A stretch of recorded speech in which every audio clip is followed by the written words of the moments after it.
Hi everyone. So, welcome to the video. Thank you so much for being here.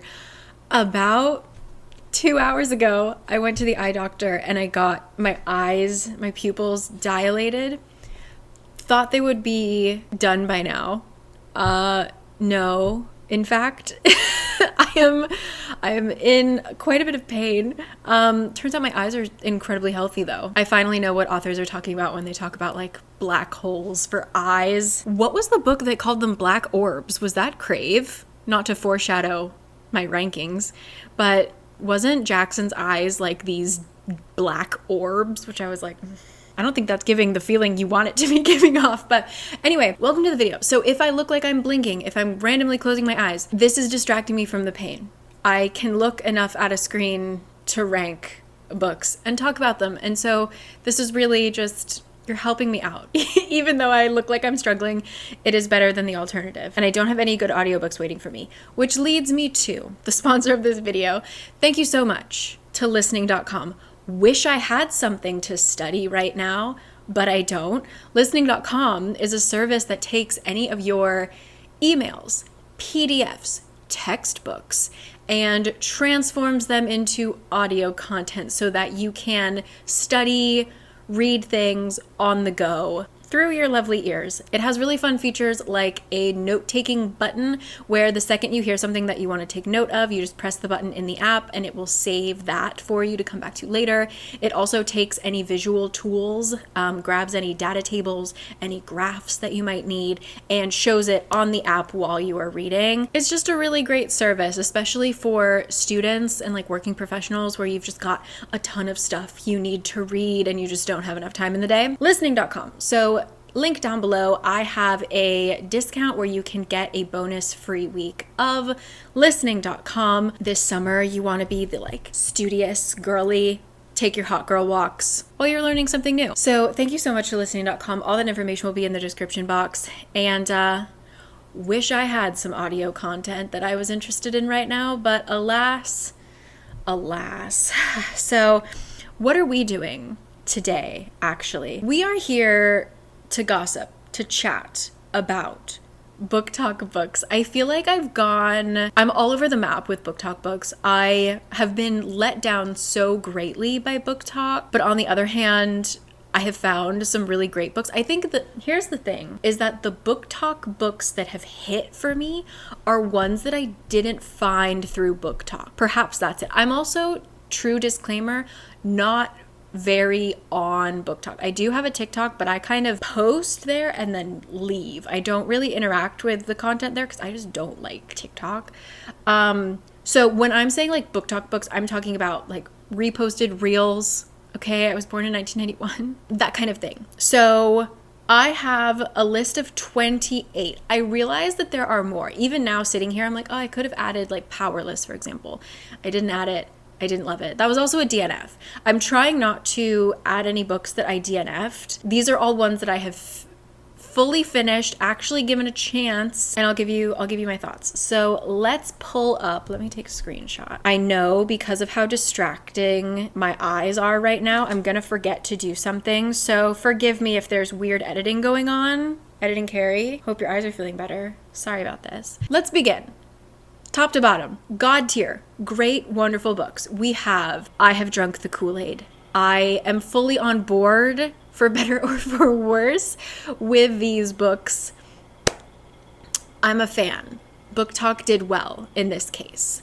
The next category is not a hill I would die on, and these are books that are just like, fine. Didn't affect me really in any way. They weren't bad. They weren't necessarily memorable. I didn't hate them, okay? Next up is Good Luck, Babe. I Am Babe. And I feel like these are my guilty pleasure books. These are books that if I were to recommend them to you, I would recommend them with the caveat of this is silly. This is a silly good time. I am denying the fact that I like it so hard, but actually I enjoyed thoroughly. I already know you know one of the books that's going to be in this category. I don't know where I'm going to rank things currently, but one of them, maybe I already mentioned it in this video. After that is I Feel Nothing. Speaks for itself. A lot of these books were just kind of like, you know? After that is My Time Was Wasted. This is deeper than I Feel Nothing. This is like, why the heck does this book exist? Honestly, okay, yeah, no. I was gonna say maybe there aren't any, but no, I'm feeling you're getting a good version of me because I'm kind of cranky because of my eyes, so I'm gonna actually be a little bit more harsh for these books.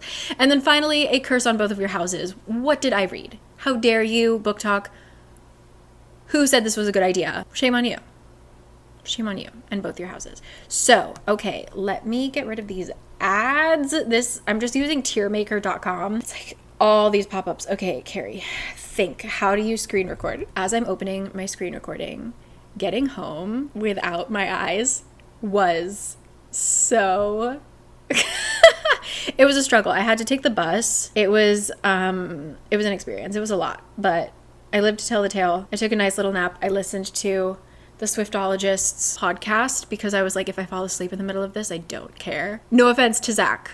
Love the podcast, just don't care about the year of 2018. So now I'm ready. I'm ready to talk about books. I'm ready to get out of this slump. Here we go. All right. Trying to get a thumbnail reaction photo and I can't open my eyes wide enough to be like a hello. What will I start with? Should I start with, I'm gonna start from right to left. You know what? Let's just begin. Okay. Starting with, I'm gonna get this one over with because this is one that I've worried about. And that is Babel. Babel is going to go in not a hill I would die on, but. So some of the issues I had with Babel, and you can watch, I actually had a reading vlog devoted to that because it was one of the 3 of my most anticipated books for 2022, whenever it came out. And I got the Kindle version, or I think at this time I was still reading it on my iPad, but it was through the Kindle app. And my copy was really bizarrely formatted, so any of the footnotes were at the very back. So as I was reading it, I didn't see any of the footnotes, which I think changed the experience of a lot of people for better or for worse while reading Babel. And for me, what it did was I was looking at the percentage of the book, like how far along am I? And I was like at, 40%. Thinking, my God, this is a really long book. Like, what more of the plot could we get? And then it like ends at 60% because the other 40% of the book was just like footnotes. So my feelings with like the speed of the plot were kind of affected by the fact that my percentage for Kindle telling me how far along in the plot I was messed up.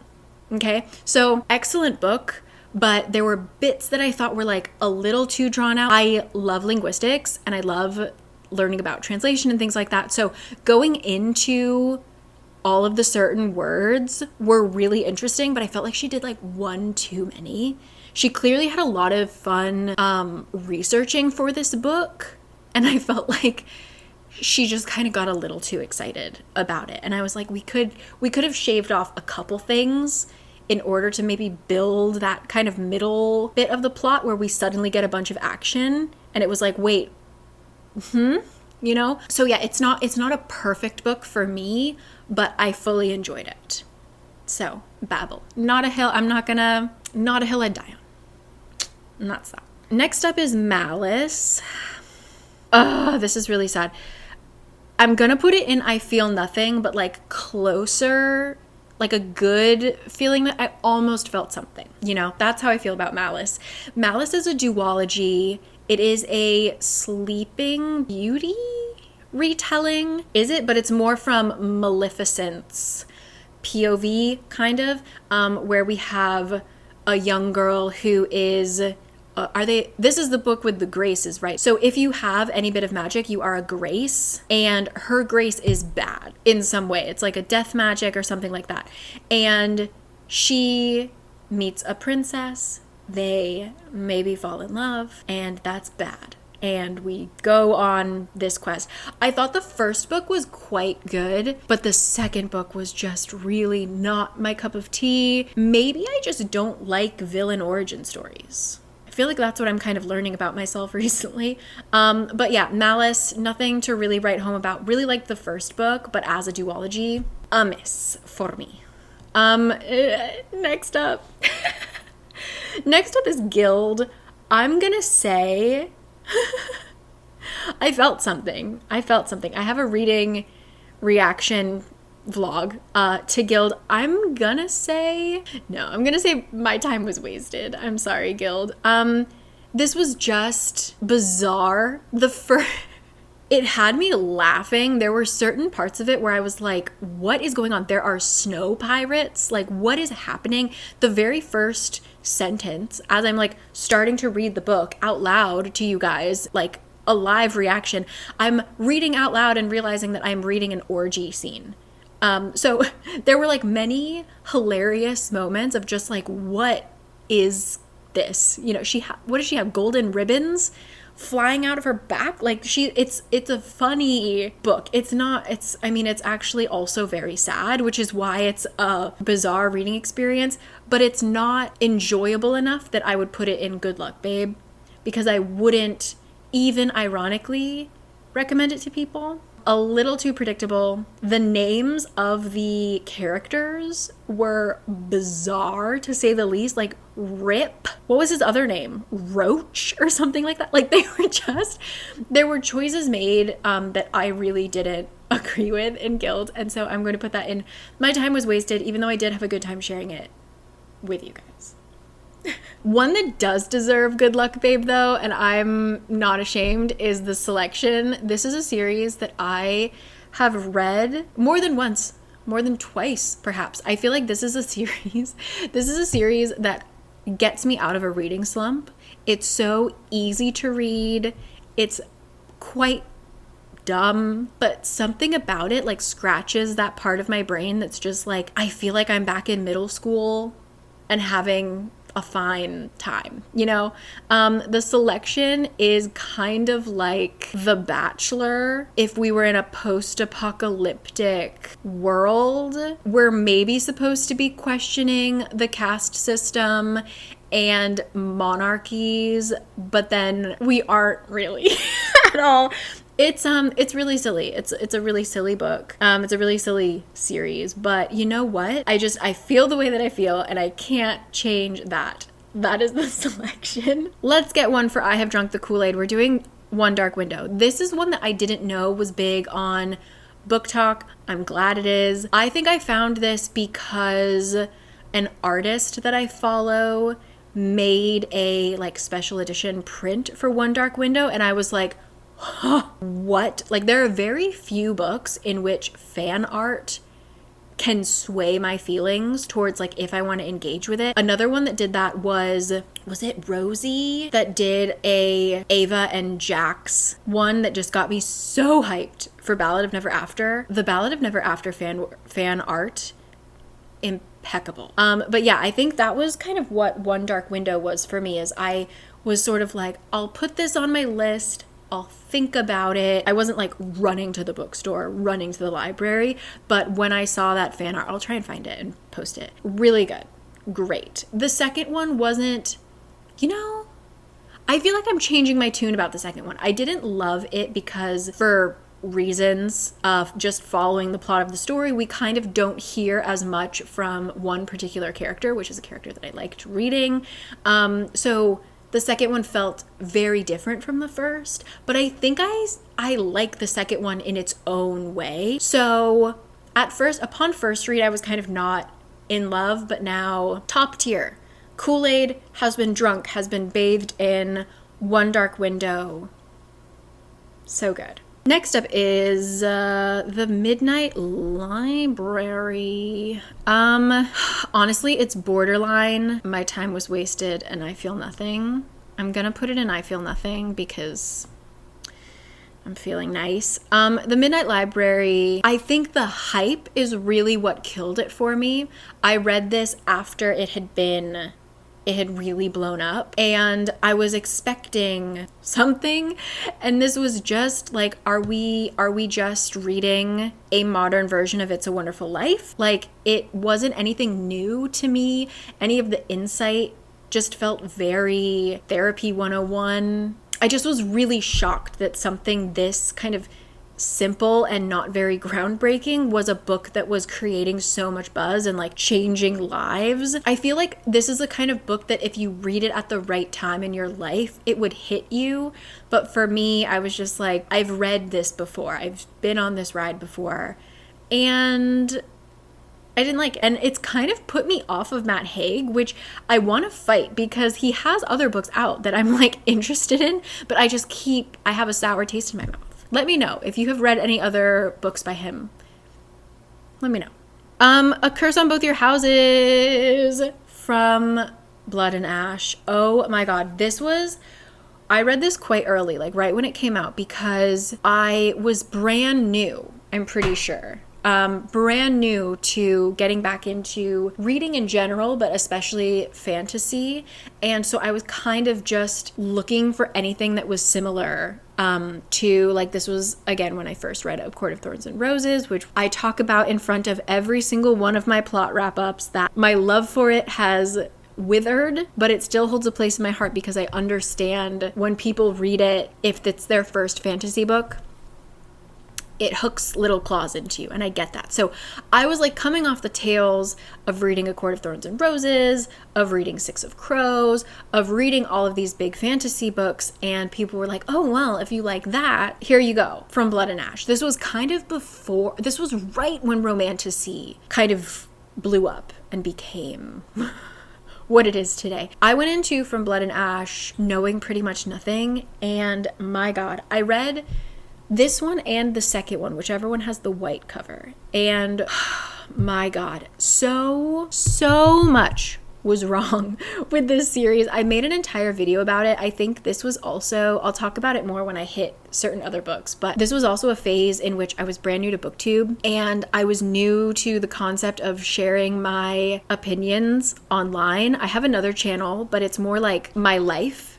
And like if I say like, oh, I don't like Rocky Road ice cream, that's not as strong of an opinion as me telling people that I don't like a really popular book. So I was still kind of tiptoeing. Even if I didn't like a book, I was very much like in my review, I mean, I understand why some people could like it. No, not anymore. You can watch my live reaction to it. But overall, it makes me so angry for so many reasons. A Curse on Both Your Houses, Jennifer Armentrout, and booktok. After that, speaking of a book that was kind of my first bad review, I'll put this in I feel nothing, but I almost felt something, and that is the Atlas 6. This was another one where people wouldn't shut up about the Atlas 6, and I was like, it sounds like everything I would like. Very dark academia, academic rivals to who knows what, a bunch of different characters, all with different magical powers, competing in this magical internship, you know, everything I could have wanted, and I just didn't enjoy it. I also read what I now believe is the like self-published version. This went so viral that she then got traditionally published, and I believe that that was edited a bit differently. So perhaps the traditionally published version could have been my cup of tea. I might give it another try just because I am very curious as to where it could have gone. But overall, my reading experience wasn't that great. I felt like if you're gonna have multiple POVs or multiple main characters, they should be given somewhat of an equal standing, but she definitely had her favorite characters. So I feel like I know so much about certain characters, so little about others. The writing just felt a little heavy, which I now know is just her style. And in some cases, like One for My Enemy, I love it. And in some cases, like the Atlas 6, I didn't. So I do feel something. I feel enough that I would give it a try one day when I have time. But overall, for the hype killed it. I wasn't as wowed. I was ready for this to be my favorite book, and it wasn't. And this was really the first book that I actually said I didn't like it online. Isn't that crazy? I'm still, honestly, like, that's something I still kind of struggle with. I know that I make kind of roasty videos sometimes about books, but even then I still try to be quite nice about it. I still really struggle to give a very negative review. So if you're ever like, I can't believe she's saying nice things about this book, there's a chance that I feel less nice about a book than I do. I'm just trying to be kind, and I'm working on it. One that I can be really mad about, I want to put it in a curse on both your houses just because I'm petty, but like, it's not that bad of a book. I'm gonna put it in my time was wasted just because I'm feeling annoying. The Will of Many. This was a book that I think, for the amount of hype it gets, it's average. That's all I got. I think this was the first book that was truly given to me from BookTok. I had started TikTok, and my feed, but my For You page was very confused because I had never really been on TikTok, or I hadn't touched the app for years. And so it was just kind of feeding me any kind of book content. And I got a ton of the like, and I don't mean this as an insult, but the like Brandon Sanderson fanboy BookTokers, okay? Like the high fantasy, the books need to be this thick, those kind of reviewers, okay? Again, not an insult. And they kept talking about The Will of Many and how it's like life-changing, and like, oh my god, this magic system, it's gonna blow your mind, guys. I'm reading this book, and I've said it before and I'll say it again. It's just a pyramid scheme. They describe it as a pyramid, and I'm just like, what about pyramid scheme is shattering the worlds of these fanboys, right? I think I was just so let down and so confused that I hate it much more than it deserves. It's not a bad book. It's a perfectly fine book. Was it a little silly? Like, the chosen one trope goes so hard in this book. Yeah, it's a little silly. I think it technically should be in the I fear nothing category, but I want to be mean. I was just let down. This says much more about me than it says about the book, that it's in this category. But yeah, I don't get, I can understand the like, but I don't understand the love and the praise. Yeah. That's The Will of Many. Let's talk about Icebreaker. Putting it in Good Luck Babe. This is one that this is a book that I understand there's like this whole drama of like, it's a cartoon cover, so all these young teens are picking it up. Okay, that's not my issue. I don't know any teens. I feel like this is a case for a lot of people hating things just to hate them. There's like nothing inherently wrong with this book. I think it's a funny time. It's not harmful in any way. If anything, these relationships are really consensual. I love the friendship aspect to it. I think that the crisis was like a little bit thin, but it is something that girls struggle with. Like, I've seen people saying, there is talk of disordered eating, dangerous dieting, etc. And I've seen people critique it as like, she is a college level athlete and she's never taken a nutrition class.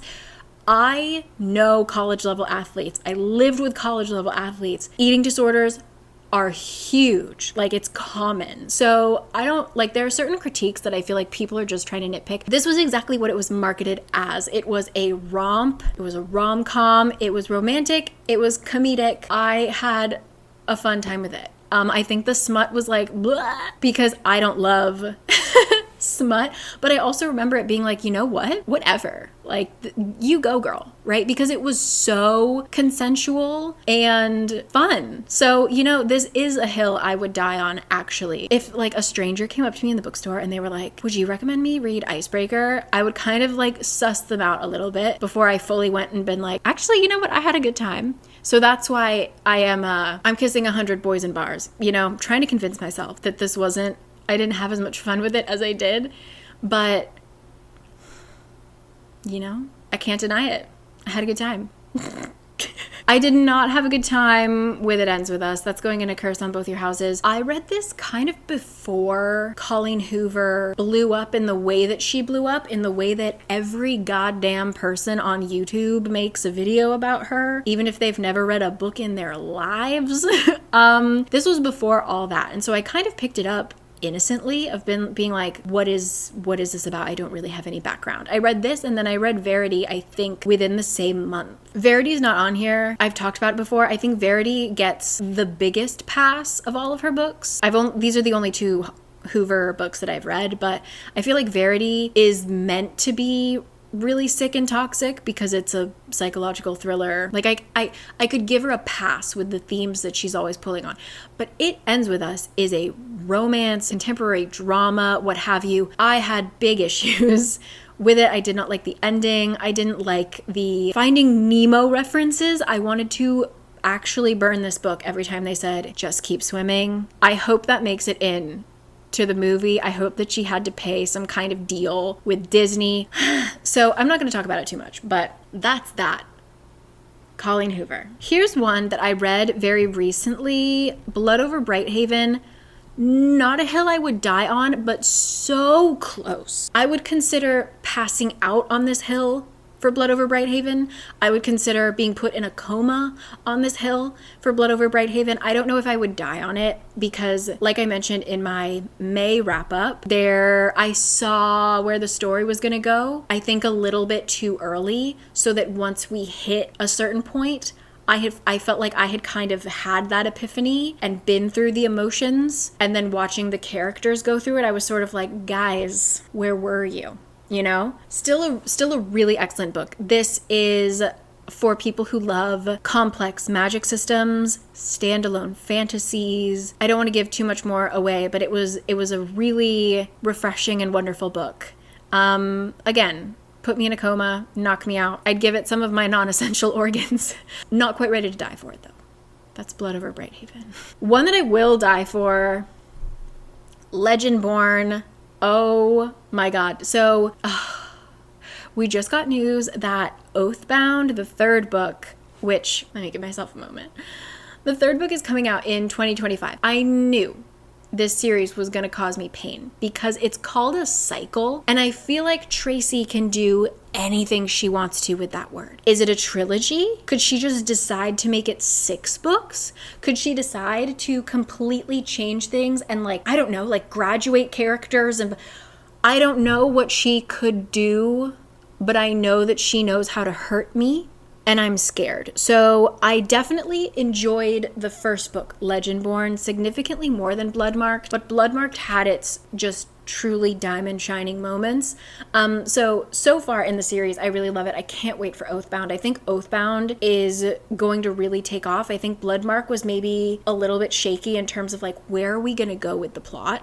So I feel like Oathbound, calling it here. I think it knows where it's gonna go. Legendborn is about a girl who is incredibly smart. So even though she's still in high school, she is let into a early university program, starts going to school, and she starts to see dead people. I forget exactly what she's seeing visions, she's seeing weird, creepy stuff, and gets inducted into a demon hunting society that ties back to King Arthur. And it has just so many great themes, mixing contemporary issues with things that trace all the way back to King Arthur. I will read anything that Tracy writes, but I'm so glad she's focused on writing this. I love these characters. I love it. Legendborn. I'm putting Serpent, the Serpent and the Wings of Night in I Feel Nothing, mainly because the second book was so bad. The first book was fine, actually. If you are looking for, you just need another enemies to lovers kind of vampire trial, fight to the death kind of story. I thought it was good. Thought it was fine. It's about a mortal human girl who was raised by the vampire king, and she decides to enter into the trial that whoever lives the fight to the death gets to become the heir to the vampire throne.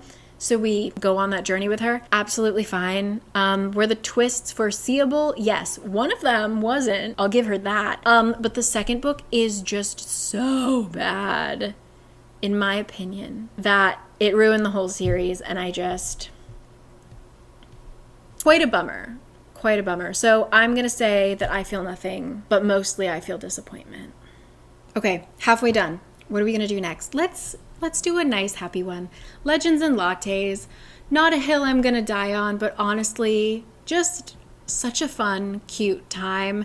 It is exactly what it is marketed as. It is a low stakes, cozy little fantasy. It's about an orc, I believe, that used to be an assassin of some sort. Not an assassin. I'm not using words correctly. Used to have a very violent job and now has made enough money to retire, wants to settle down, open a coffee shop in a place where no one has heard of coffee before. But the small town rallies, and it's literally a like small town adorable story if everybody was like orcs and a succubus and etc. Cute, fantastic. Is it the greatest book of all time? No, but it did wonderful things for my mental health, honestly. Legends and Lattes. It also made me want cinnamon buns and like really good pastries so badly. Let's talk about Shatter Me and why it's in the good luck babe category. You know what? This is just a fine time. I think it has a lot of flaws. I think it is so of the moment. Like when it came out, it was the book. Like I think it understood the audience it was writing for. Great time. I think me reading it a little bit later, it gets points for the nostalgia that it brings me, especially the beginning of the first book, the way that it's written. It feels so early 2000s. So I appreciate it for that, but it has its flaws. It has its flaws. But you know what? It's kind of like The Selection. It's one of those books that I can come back to over and over again and just like have a good time. You know, it's fine. I am not an Aaron Warner evangelist, an Aaron evangelist, I suppose. I'm not that. I'm not, you know, I don't have any strong connections to any of the characters, but I understand why people do. And it certainly wasn't a waste of my time. It's a book that I think about often, and that is Shatter Me. We Hunt the Flame. Not a hill I would die on, but almost, because that book almost ended me. We Hunt the Flame is a duology that, what do people say? It's a grower, not a shower. The first book, a lot of times with a duology, I tend to like the first book more, and then the second book is like, all right, let's wrap this up. I think Six of Crows is one of those where I loved the first book, but the second book was just like, what is happening? Like, that was a great second book in a duology. A lot of other ones, most of the other ones I've mentioned, even like One Dark Window, even Legendborn, they kind of have Malice, for example, they kind of have this like sophomore slump. We Hunt the Flame is the opposite, where I was kind of bored with We Hunt the Flame, but there is something in We Free the Stars, which is the second book in this duology. Something is in that book that did things to me. Loved it. I stayed up so late. And I think that plays into it a little bit, that I was delirious by the end of the book. One of those where like you can barely see. You're reading and you're just like, what have I done?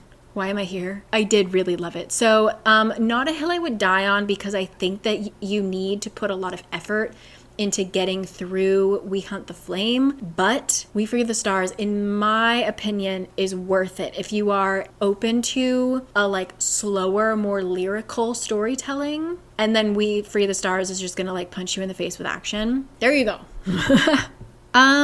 Book Lovers is another not a hill I would die on. It was, I thought, fun. I'm second guessing myself because now that was the first Emily Henry I had ever read. I have now read 3. I have read Book Lovers, Funny Story, and People We Meet on Vacation, which I have scrubbed from my mind. I really liked Book Lovers, but I feel like people who like Emily Henry tend to have that ranked below either Beach Read or Happy Place. So I'm excited to read. I still haven't read either of those, so I'm kind of saving those. Maybe I'll read that. I have a long plane trip coming up.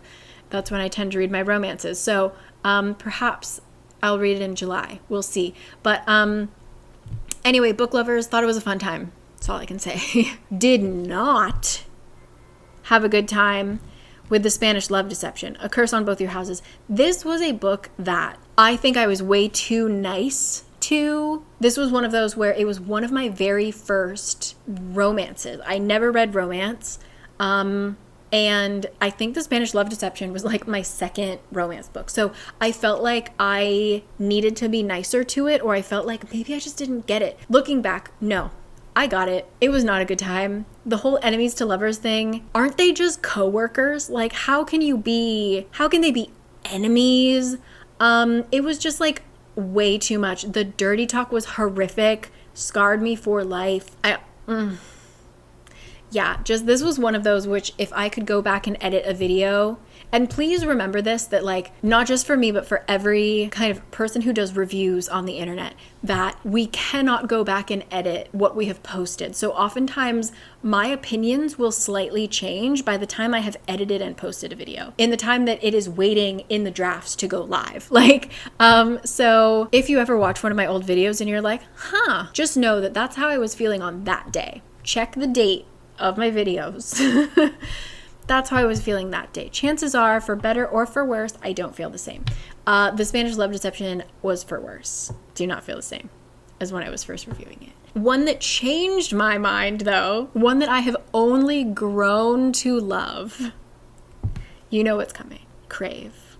Going in good luck, babe. This was such a bad good time. I don't think I would have enjoyed reading it like just by myself. If I were just in my house with my books reading it, I think I would have DNF'd it. Like, there's no way I could have gotten through that book, that entire series, right?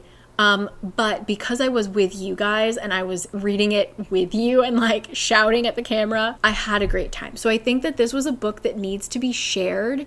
This is a book that needs fandom, that needs memes. You cannot keep the stuff that happens in this book only in your head. It needs to be shared. So Crave is a parody of every YA supernatural romance book, specifically Twilight, but there are so many references. It is just crack. It is such a mess. There are large swaths of this book that should have been deleted. There are 100, if not 200 page fight scenes. Like, one scene is 100 pages. There is so much wrong with this book, but I would recommend it to people who need a laugh. Specifically the first one, it was just ludicrous. And then actually the second one gets even worse. But the second one also has like scenes that are like half the book. Crave.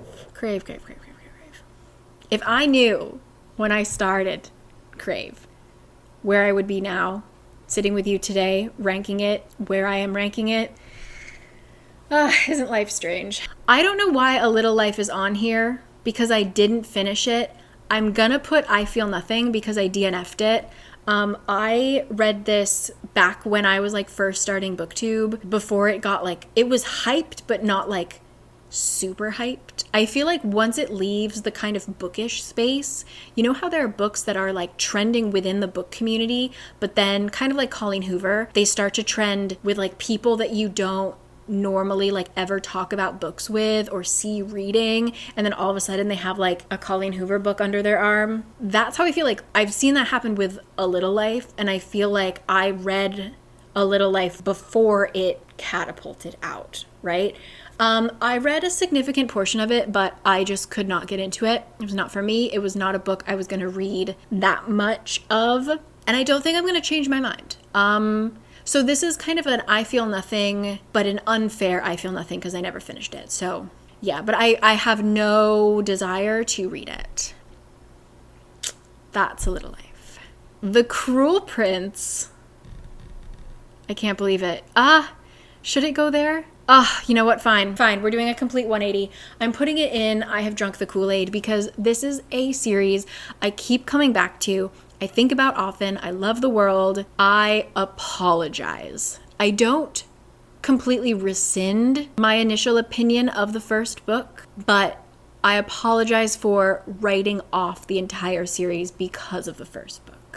I didn't like the first book because of Carden mainly, but the last two books are just so good. And now with The Stolen Heir and The Prisoner's Throne, I just really love Holly Black writing about Fae. I think that she needs to stick with that. And even if she writes an adult fantasy, did The Book of Night, were they Fae? I don't even remember, but Anyway, just Holly, you do this so good.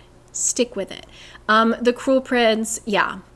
I don't have much more to say. I have drunk the Kool-Aid. And I heard rumors that we're getting something. Did I make this up or did I see this? That there are rumors of another book coming out that is following what goes on in the Undersea. Like it takes place after the events of The Prisoner's Throne. Did I hear this correctly? Did I dream it? Is it going to happen? Holly, are you watching? I donated to your Kickstarter, so I feel like I should have a vote in what you work on next. I would read it. I'd read it. I recommend you write it, Holly. Thank you. When you have the time. Red Queen. I Feel Nothing / My Time Was Wasted. This was not very original. This was, again, one of those books that I read quite early, kind of the same time as From Blood and Ash, where I was basically like, I really liked Six of Crows. What should I read afterwards? And everybody said Red Queen, and I didn't like it. Very much enemies to lovers, love triangle with siblings. The siblings don't love each other in that way. I think there were parts of it that I liked, but mostly didn't like. I wouldn't go about recommending this to anyone immediately. It really it gave me nothing. That's the Red Queen. It Happened One Summer is going in. Good luck, babe. Tessa Bailey is a writer that can make me laugh out loud. Sorry, battery change. If I'm going to be reading a romantic comedy, I want to be laughing. And Tessa Bailey does that. I think that she writes her banter very well. It Happened One Summer is about this rich Hollywood kind of society girl, as punishment for her party girl ways, is sent up to live in where her mom was from, I think it's in Washington, Pacific Northwest, this teeny tiny town where everybody's a fisherman. She decides to open a bar and gets wrapped up in small town drama, falls in love with a crabman. And there it goes. I thought it was fine. I thought it was a good time. I thought that the dirty talk was really bad. This is the thing with Tessa Bailey. She will make such a solid, real character. I think that she writes her characters very well. They're kind of exaggerated, but they are, I would say, I could see them as characters within a movie. Okay, maybe not a real person, but a fully formed character. And then plucks them, puts them into a sexy situation, and they are a whole new person in not a good way. So the sex scenes were so cringy for me because I was like, what is happening to these people? I will say I appreciated that we were constantly in the main girl character's head because her reactions during some of the sex scenes were really funny. She remains consistent in terms of who she is. The other half of the equation, who was he? Who is he? So it's one of those that I keep on the down low, but you know what? I had a good time. Another one that I wouldn't die. I would come damn close to dying on the hill. Again, put me in a coma, put me on life support. Not gonna die for it. Is Red, White, and Royal Blue. Again, it was just one of those first romantic comedies I read. A good time. I've read it twice. I usually don't reread rom-coms. Here I am, having read it twice. It saved me on a very long airplane ride 2 times. So thank you so much. Can we critique the ending? It's fiction. It's fictional. Let's just have a little, dream. Do we support the British monarchy? No. I was gonna say, if we got a sequel, I would love to see him, leave the monarchy, whatever. However, I think it was announced that they're making a second movie. Correct me if I'm wrong. So yeah, it was just, a great time. And yeah, I love it. I love the movie. It was so camp. It was so cringe. What an experience. Red, White, and Royal Blue. Movie was not perfect. I will not forgive them for erasing certain characters and certain scenes. However, I honestly will take what I can get. So, Red, White, and Royal Blue, not going to die for you, but would take more than one bullet, I would say.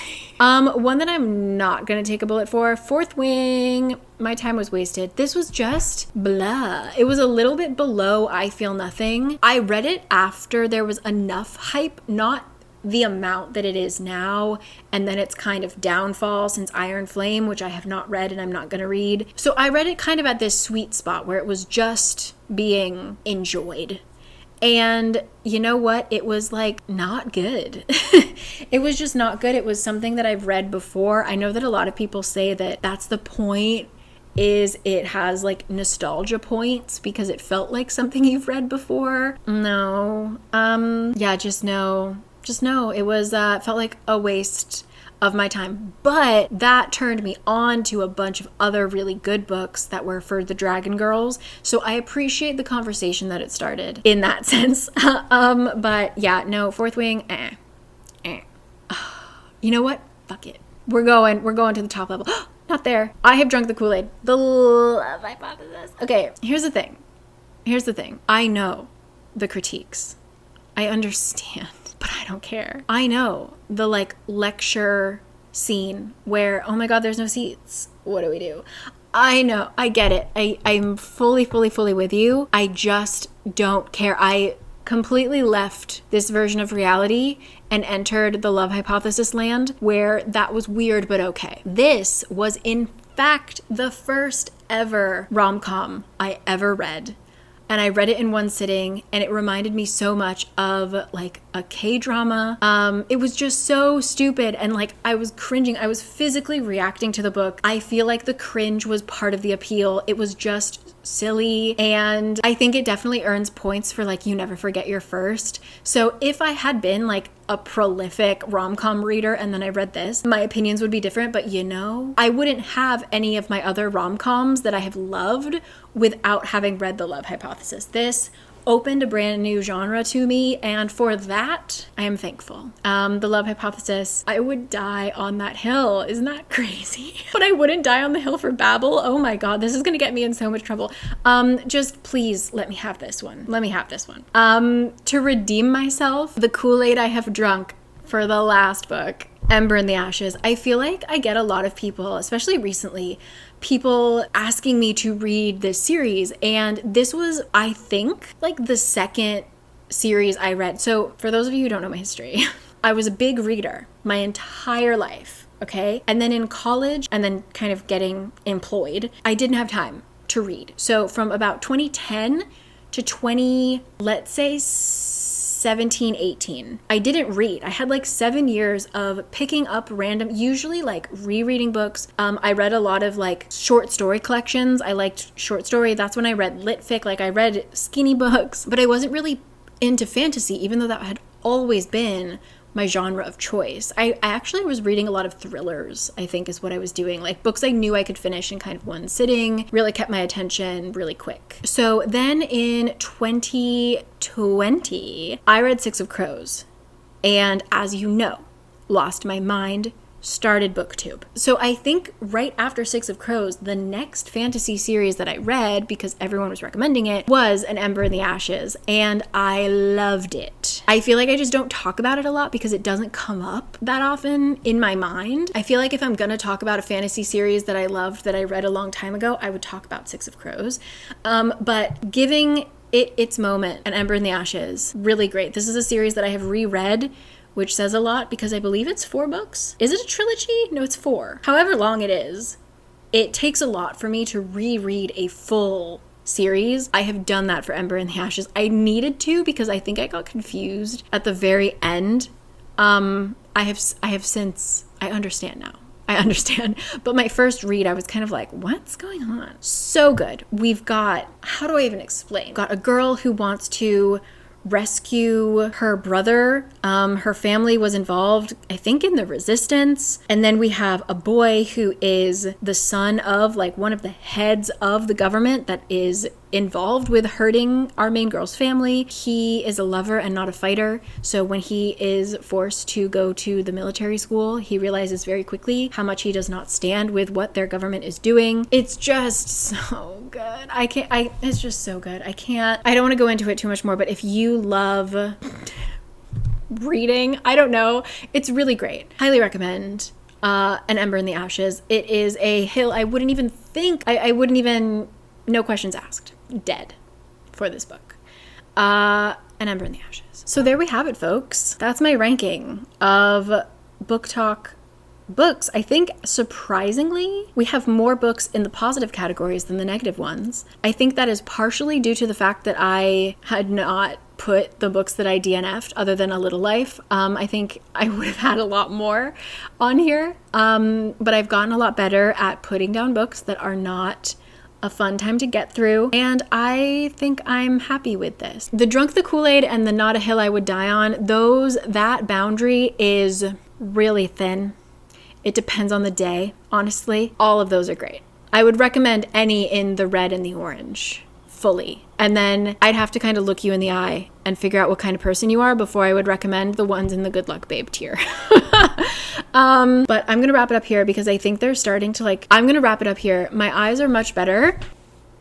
Are they? No, not really. I'm feeling much better. So thank you for being here and helping me through that. Now I can't speak either. God, I can see pretty okay now. But now I have a gravelly voice, so cool. Anyway, yeah, I'm gonna leave you guys here, and thank you as always. Let me know your thoughts on this tier ranking. What are some BookTok books that I missed? I will give you my rankings in the comments.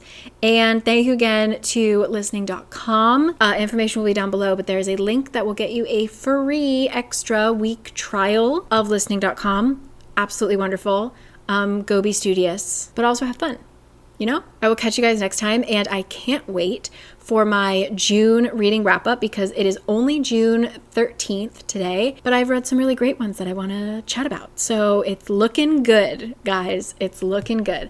Okay. How do I stop recording? There we go. And also, by the time that this is posted, I am heading to Seattle with Kurt in July. So I'm going to be doing a bookstore day, an entire day of bookstore hopping. If you have any Seattle recommendations, please let me know.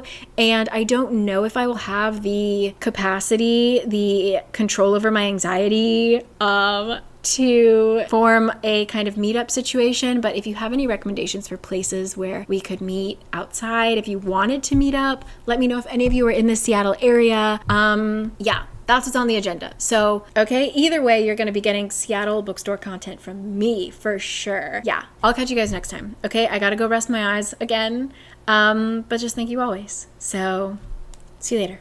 Bye.